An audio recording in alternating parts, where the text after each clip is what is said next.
Ukraine Defense Minister, we are a de facto member of NATO alliance. Ukraine has become a de facto member of the NATO alliance, the Ukrainian defense minister says, as Western countries, once concerned that military assistance could be seen as an escalation by Russia, change their thinking approach.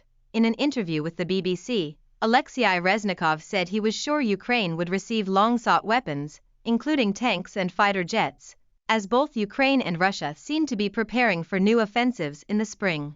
This concern about the next level of escalation, for me, is some kind of protocol, Mr. Reznikov said. Ukraine as a country, and the armed forces of Ukraine, became a member of NATO.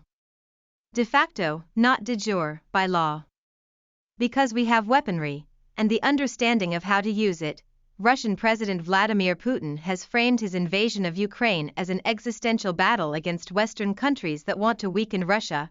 Russian figures have argued they are fighting NATO in Ukraine, as the West has supplied the country with weapons in what they call a war of aggression.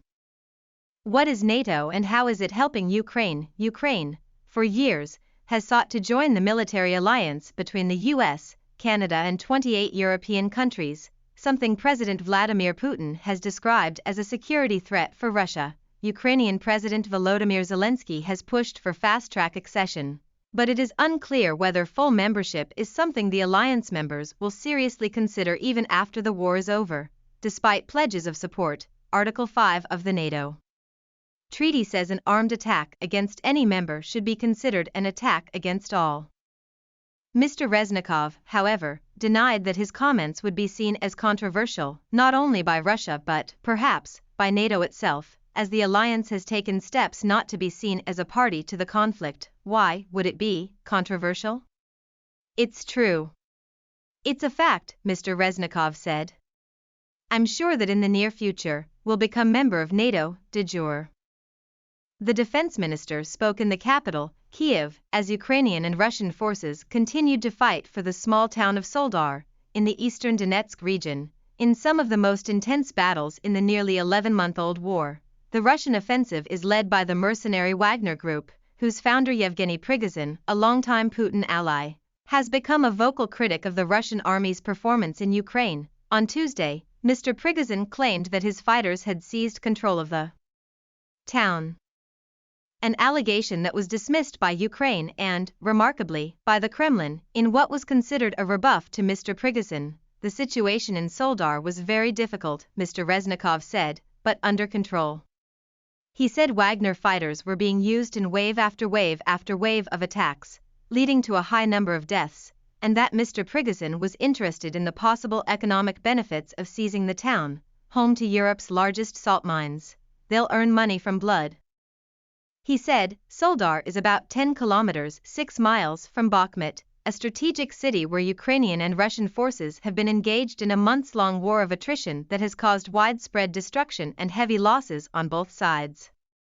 There, Wagner mercenaries have also been deployed in large numbers, and Mr. Prigozhin is believed to have made the capture of Bakhmut a personal goal. The group, Mr. Reznikov said, need to deliver some kind of proof to declare they're better than the regular armed forces of the Russian Federation.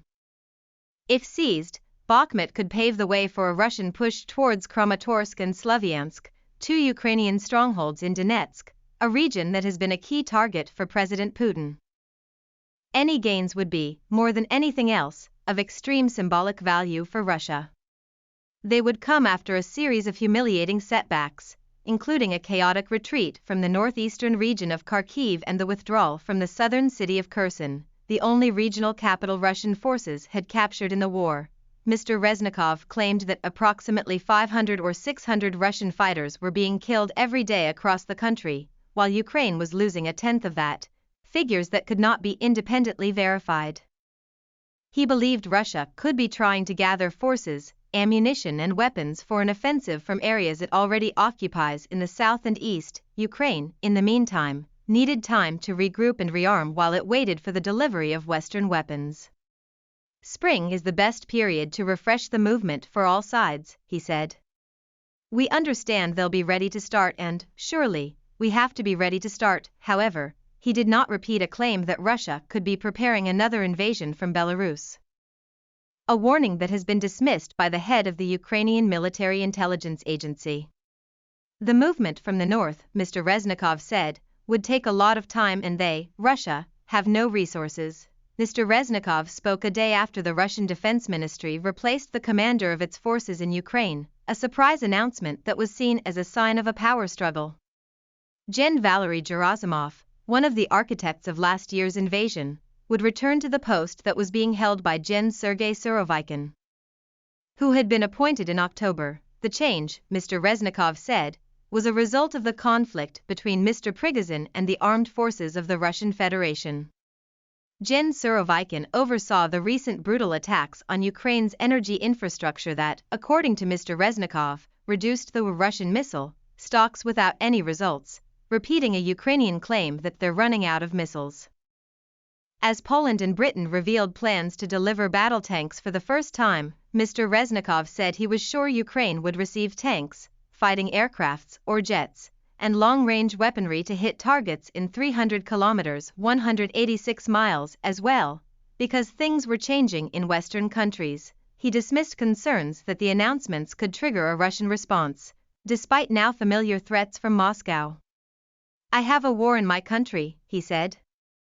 "They're hitting my cities, my hospital, my kindergartens, my schools. They killed a lot of civilians, a lot of civilians. They're an army of rapists, murderers and looters."